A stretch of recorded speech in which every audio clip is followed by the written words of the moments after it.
네, 안녕하십니까. 성경의 내 이야기다의 김홍덕입니다. 오늘 12번째 시간인가? 뭐 그쯤 될 텐데 제가 이게 블로그에 올리는 글로는 16번째 시간입니다. 오늘은 우리가 이제 한 가지 주제는 한 가지입니다. 오늘은 성경이 말하는 어두움이란 무엇인가 라는 것에 대해서 얘기를 해보겠습니다. 성경은 어두움에 관한 말씀이 상당히 많죠. 그리고 무엇보다 이제 우리 사람의 상태를 이야기할 때 어두움에 있었다, 죄와 사망과 흑암에 있었다 이렇게 이제 말씀을 하시잖아요. 그래서 그 흑암이 어떤 상태인지를 이제 아는 게 중요하다. 그래서 오늘은 이제 이 흑암에 대해서 한번 같이 이야기를 해보겠습니다.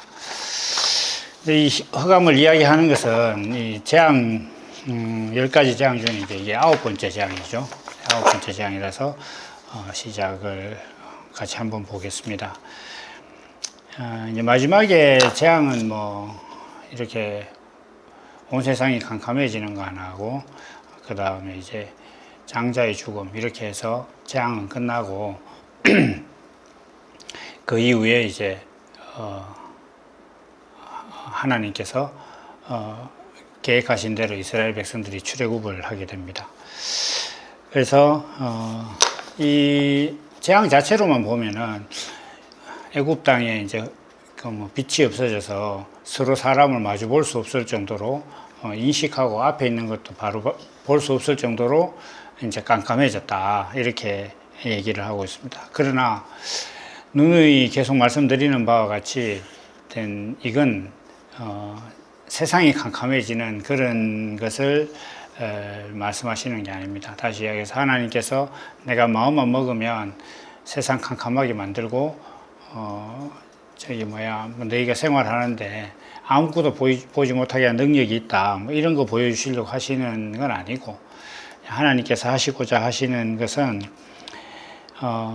어떤 세계에 대한 밝음입니다. 어떤 세계에 대한 밝음인데 특히나 인생의 밝음, 인생이 살아가는 인식과 안목에 관한 말씀입니다. 그래서 조금 더 다른 색깔로 얘기를 해보면 인생의 의미, 살아가야 할 이유와 삶의 목적이 보이느냐의 문제입니다. 그래서 제가 계속 말씀드렸다시피 이 재앙이라는 것이 옛날 애굽에 있었던, 지금으로 보면 이집트라는 곳에 있었던 이벤트가 아니다. 이건 오늘 나의 이야기다. 내 구원의 이야기다. 나의 구원의 이야기인데 내가 하나님의 말씀을 바로 믿지 않고 순종하지 않았을 때 당하게 되는 삶의 재앙, 그걸 이제 말씀하시는 겁니다. 그래서 우리가 인생의 의미를 잘 모르잖아요, 사람들이. 그래서 왜 사는지 모르겠다. 그리고 평생을 살아놓고도 삶의 의미를 잘 모르겠다. 그래서 사람들이 무슨 대단한 철학적 고찰을 깨달은 것처럼 인생 무상이다, 이렇게 얘기도 하고 그렇게 얘기를 합니다. 근데 그게 전부 다 인생에 대해서 어둡다, 이런 뜻이죠.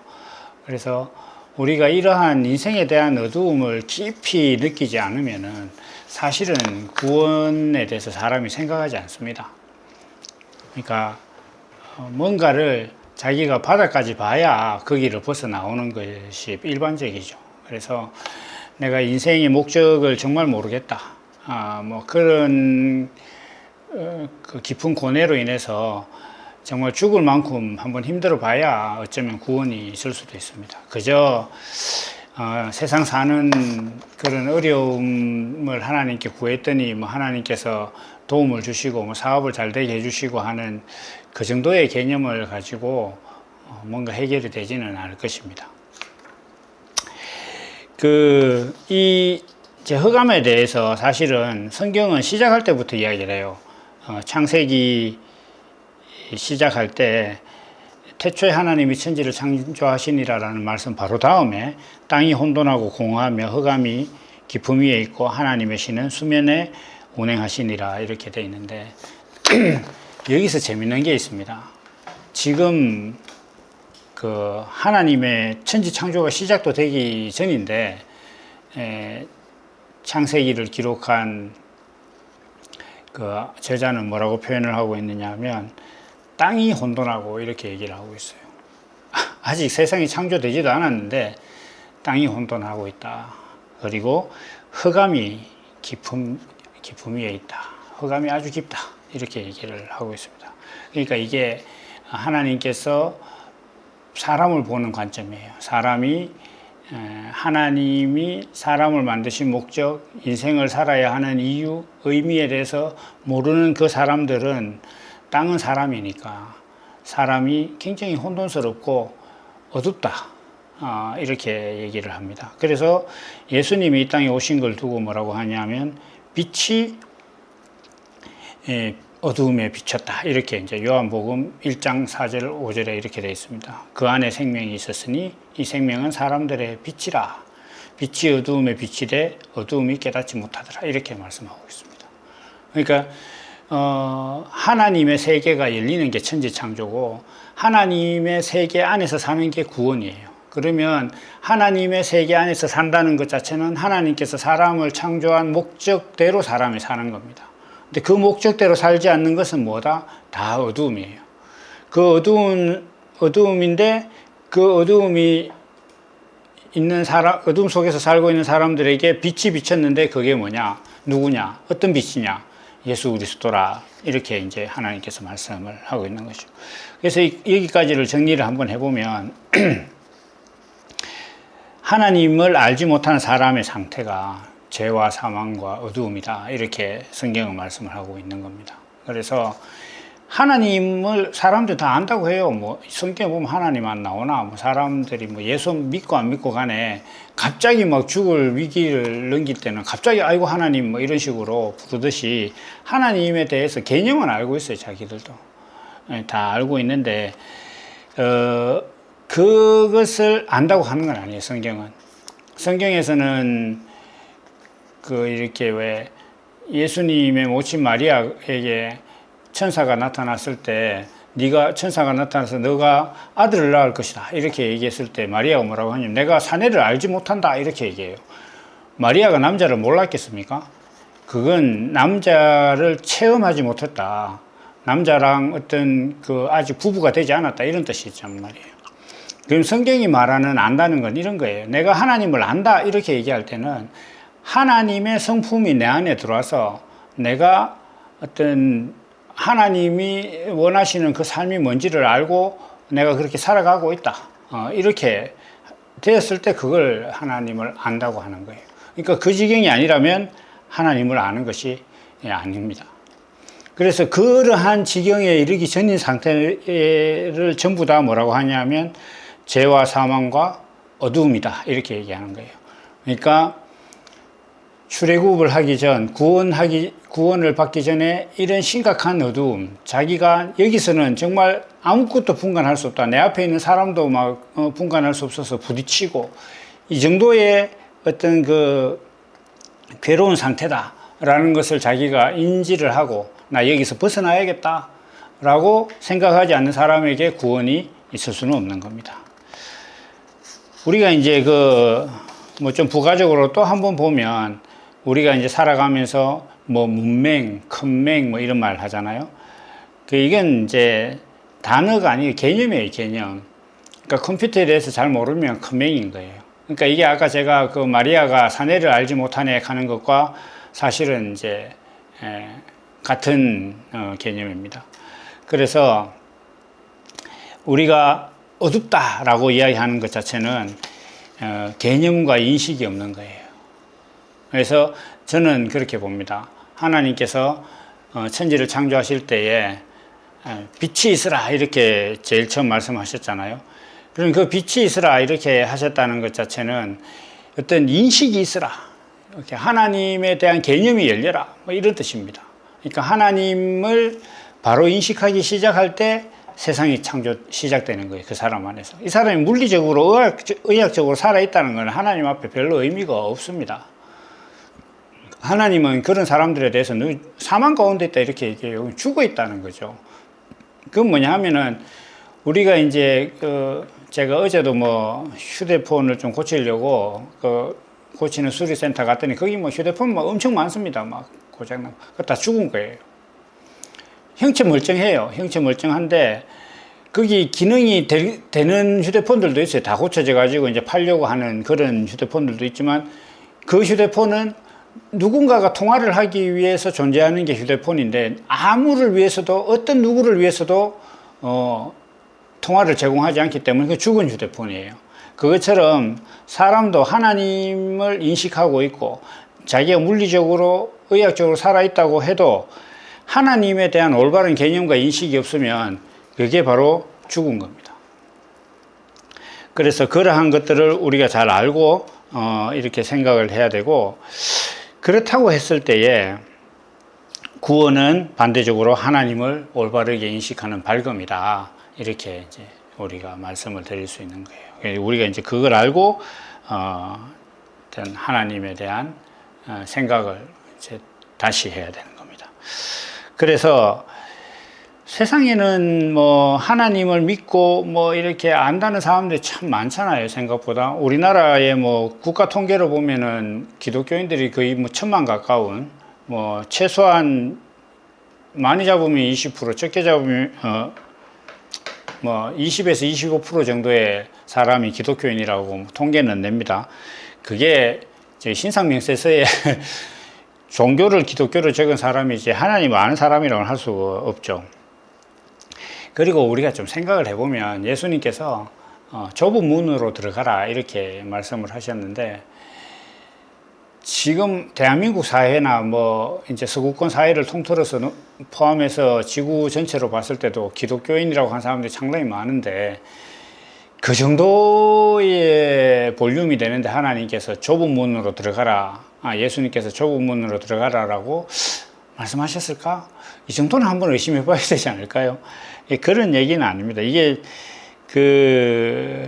사람들이 믿는 정말 그 하나님이 나는 스스로 있는 자다라는 그 여호와 하나님을 믿는 건지는 사실 알 수 없어요. 사람들은 대부분 다 자기들이 믿는 하나님이 있는데 그 하나님은 행동을 기준으로 심판하고 그 행동을 기준으로 행동하는 육신을 축복하거나 벌 주시는 신으로서 하나님을 믿고 있습니다.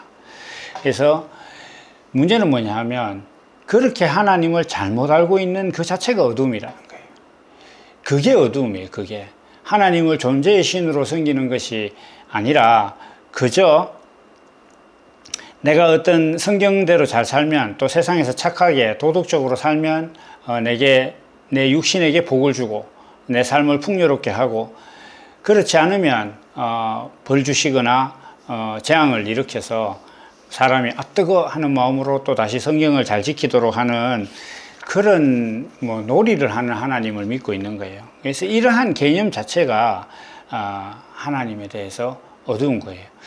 그래서 어떻게 보면은 아예 교회를 안 다니는 사람들 있잖아요. 교회를 안 다니는 사람들은 하나님에 대해서 진짜 아예 모르고, 뭐 어떻게 보면 좌표로 보면 0에 가까운 사람들이라고 보면, 그 하나님을 믿는데 뭔가 이게 좀 방금 말씀드린 것처럼 내가 어떤 행동을 하면 하나님이 복 주고 어떤 잘못을 하면 벌 주는 이런 식으로 하나님을 믿는 사람들은 좌표로 보면 아예 마이너스로 가 있는 것 같아요.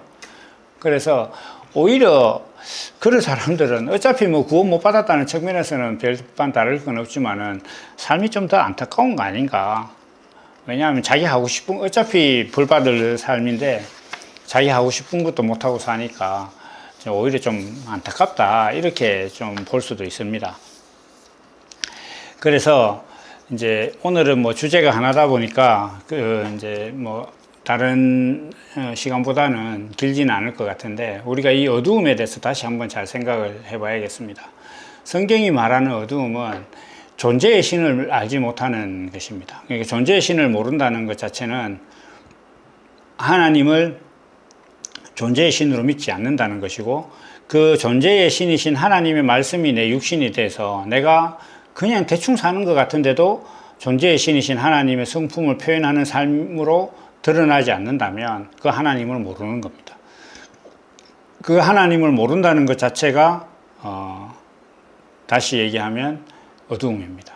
그게 어두움이고, 이 어두움에서 벗어나야만 구원에 이를 수 있습니다. 이 어두움을 당하지 않는 어떤 자리에 이르는 것이 여호와께 희생을 드리는 구원이다. 반대로 내가 하나님께 희생을 드리는 것에 동의하고 그것에 순종하는 사람이 아니라면 이러한 삶 속에 있는 겁니다. 지금 세상 사람들이 또 뭐 자기 딴에는 하나님을 믿는다고 하는 그 사람들이